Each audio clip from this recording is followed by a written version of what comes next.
बहुत समय पहले की बात है। रामनगर नाम के गांव में गोविंद नाम का एक व्यक्ति रहा करता था। गोविंद दान पुण्य करने में बहुत विश्वास रखता था। इस कारण गांव का हर व्यक्ति गोविंद की बस तारीफ करता था। गोविंद के पास भले ही अपने खाने को कुछ ना हो, लेकिन वो दूसरों की मदद करने में कभी पीछे नहीं हटता। एक रोज सुबह सुबह गोविंद खाना बनाकर जैसे ही खाने बैठा, उसके दरवाजे पर एक बूढ़े बाबा का आगमन होता है। कुछ खाने को दे दो बेटा, कल से भूखा हूँ। कुछ खाया पिया ही नहीं है, अब तो चला भी नहीं जा रहा। अरे काका, अंदर आइए आप मेरे साथ बैठ के खाना खा लीजिए। अरे इतने खाने से मेरा पेट नहीं भरने वाला। कोई बात नहीं, मैं आगे मांग कर खा लूंगा। तुम खाना खाने बैठे हो तो खा लो। अच्छा काका, ये सारा खाना आप ही खा लीजिए, मैं भूखा रह लूंगा क्योंकि रात में मैंने खाना खाया था। इतना कहकर गोविंद अपनी थाली उस बाबा की तरफ बढ़ा देता है।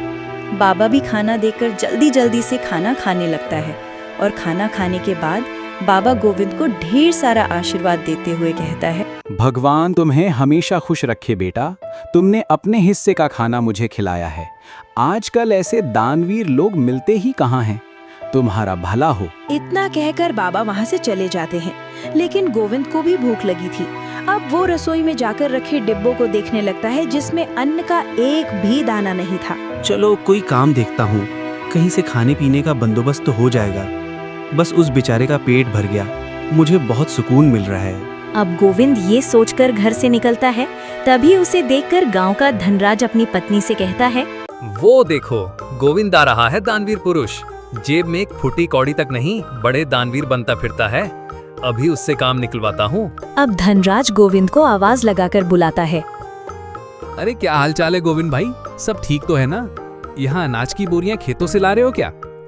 अरे हाँ, खेतों से अभी 10 बोरियां और लानी है, लेकिन मैं बहुत ज्यादा थक गया हूँ। तुम थोड़ा हाथ बटा देते तो मेरा काम जल्दी हो जाता। धनराज मन ही मन सोच रहा था, बड़ा ही बेवकूफ है और इससे बेवकूफ बनाना भी आसान है। चलो इसी बहाने मेरी मदद हो जाएगी और थोड़ा आराम भी मिल जाएगा। इतना कहकर धनराज गोविंद से कई सारी बोरियां खेत से घर रखवाता है। लेकिन गोविंद तो भूखा था, उसे भूख भी बहुत तेज लग रही थी।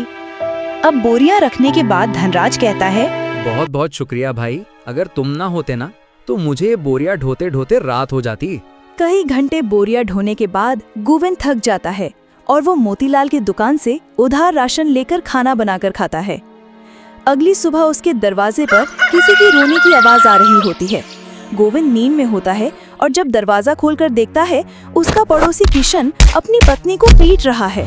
अरे किशन, तुम अपनी पत्नी को इस तरह क्यों मार रहे हो?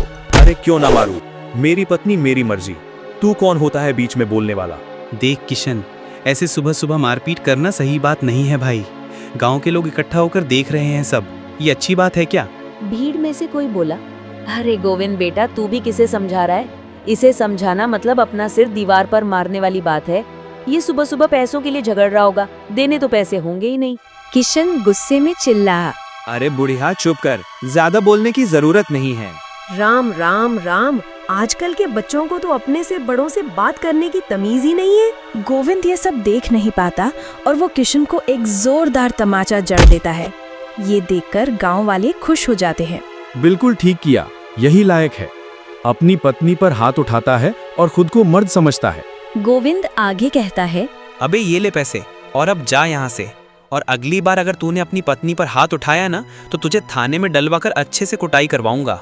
गांव की एक औरत बोली, आप सच में बहुत नेक दिल के हैं, हर किसी की मदद करते हैं। हम गांव वाले चाहते हैं कि अगला सरपंच आप हो।